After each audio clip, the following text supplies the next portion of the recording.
मैं गुजारिश करता हूं इस विषय पर कि हमारे दरमियान बहुत बड़े अधिकारी जो भारत सरकार में डिप्टी कमिश्नर थे, मैं उनसे गुजारिश करता हूं कि आगे तशरीफ लाएं। जनाब एसपी राय जी, आप आए और अपना विचार रखें।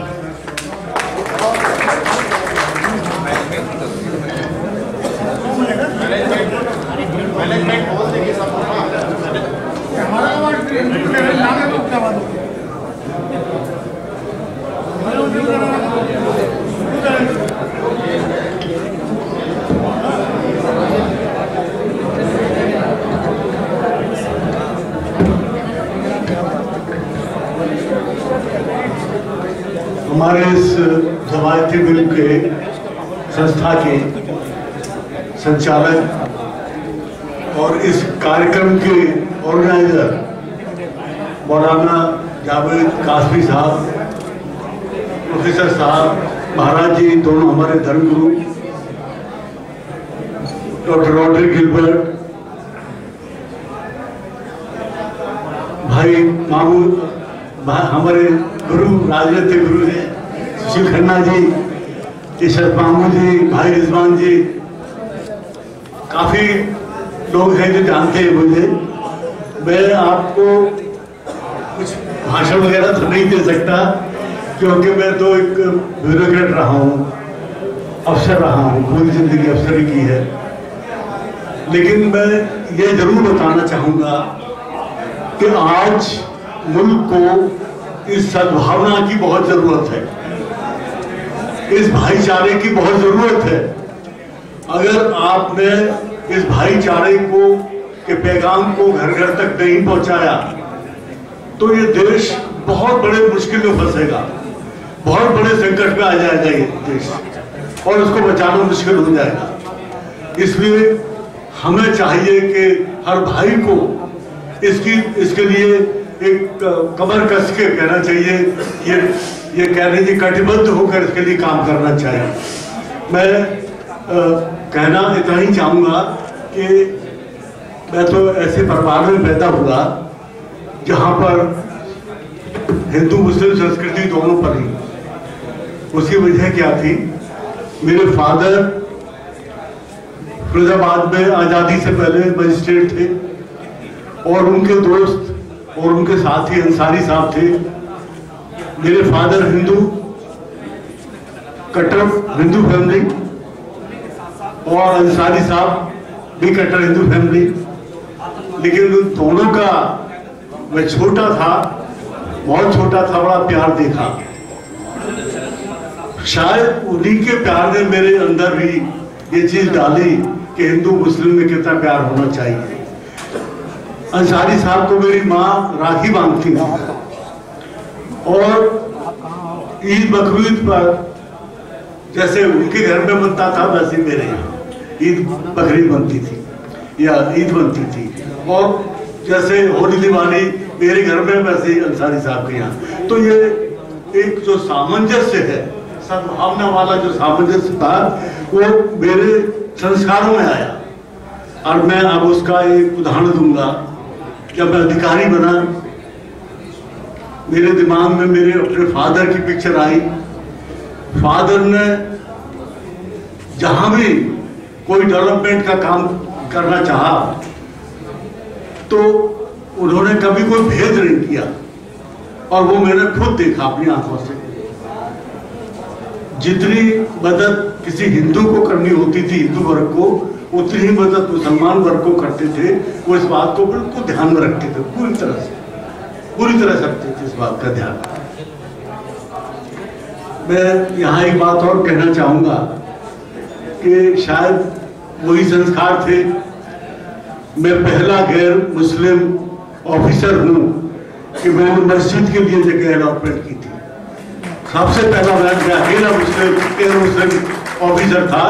मैंने मस्जिद के लिए जमीन अलॉट की नरेला में। मैं डायरेक्टर कलेक्टर था, डबल चार्ज था मेरे पास डीटी में। जितनी कॉलोनियां फिर बांटी गई, काटी गई, बनाई गई, स्थापित की गई, उस सब में मेरे, मैं नाम नहीं लेना चाहता, मेरा बुला के बड़ी अच्छी तरह मेरी खिंचाई की गई कि भाई आपने मस्जिद के लिए जमीन कैसे की, कौन सा रूल है, कहाँ से कैसे किया, आपने बताइए।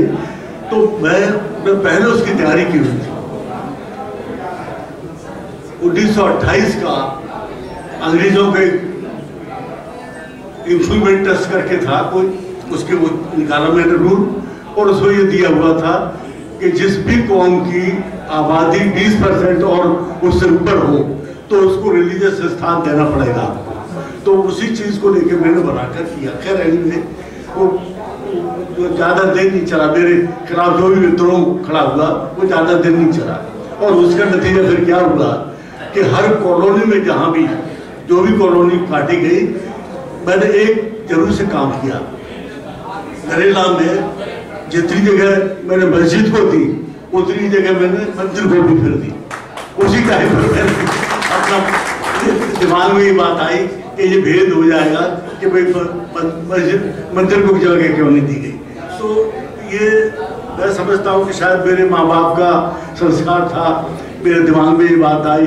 और मैंने जो लोग मुझे जानते, मैं यहाँ पर आई टी बैठता था, मेरे कमरे में सबसे ज़्यादा मुसलमान होते थे। तो उस टाइम के मेयर थे, मैंने ये बात पहले भी कही थी किसी सभा में, उन्होंने मुझे बुला के कहा, वो बड़े कट्टर आरएसएस के आदमी थे। उन्होंने कहा आपके कमरे में क्या बात है राय साहब, आपके कमरे में हर वक्त मुसलमान क्यों बैठे रहते हैं, क्या बात है, क्या आप मुसलमान तो नहीं हो, आप तो भाई कट्टर पैसे परिवार से आए। मैंने कहा नहीं, ऐसी बात नहीं है। मेरे पास जब वो आते हैं तो मैं उनको प्यार देता हूँ, इज्जत देता हूँ, उनके काम करता हूँ, ऐसे करके उनको गुजर सकता। एक बात मैं यहाँ और कहना चाहूँगा, हमारे दादाजी थे पंडित बनाचे सुत्रवे जी, मेंबर राज्यसभा थे, हमारे पास 99 नंबर कोठी थी नॉर्थ रेवेन्यू में। तो जब वो अशराफुल्लाह खान साहब का जिक्र आया है तो मैं आपको ये बताऊं कि उनके बड़े भाई रियासतुल्लाह खान साहब हमारे साथ ही रुकते थे आगे। अशराफुल्लाह साहब जो शहीद हुए थे, उनके बड़े भाई हमारे यहाँ रुकते थे और बिल्कुल हमारे घर जैसे ताल्लुक थे उनके। तो मेरे घर में ये चीज़ बहुत रही, मेरे परिवार में इस चीज़ को बहुत ज़्यादा महत्व दिया गया।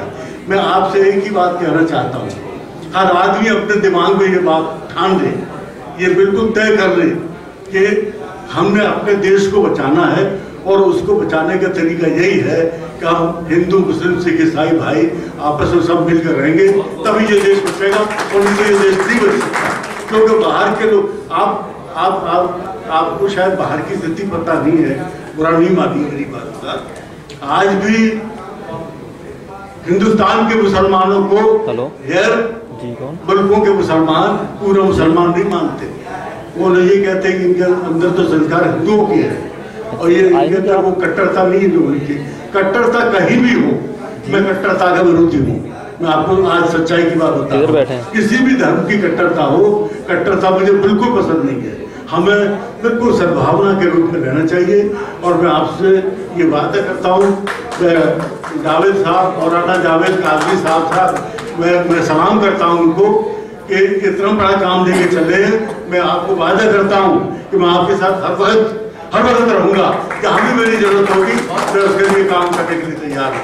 और हमारे गुरु सुशील खन्ना जी बैठे हैं, खन्ना साहब इतने बढ़िया आदमी हैं, इतना काम करते हैं, इनका साइलेंट वर्क है, पता नहीं चलता, लेकिन ये बहुत काम करते हैं।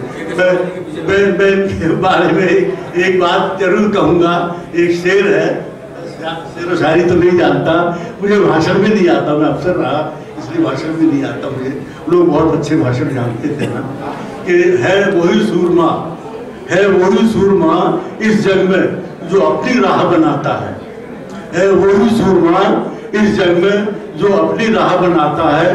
कोई चलता पद चिन्ह पर कोई पद चिन्ह बनाता है। आप पद चिन्ह बना रहे खन्ना जी, हम आपको चिन्ह बना रहे। सलाम आपको, शुक्रिया।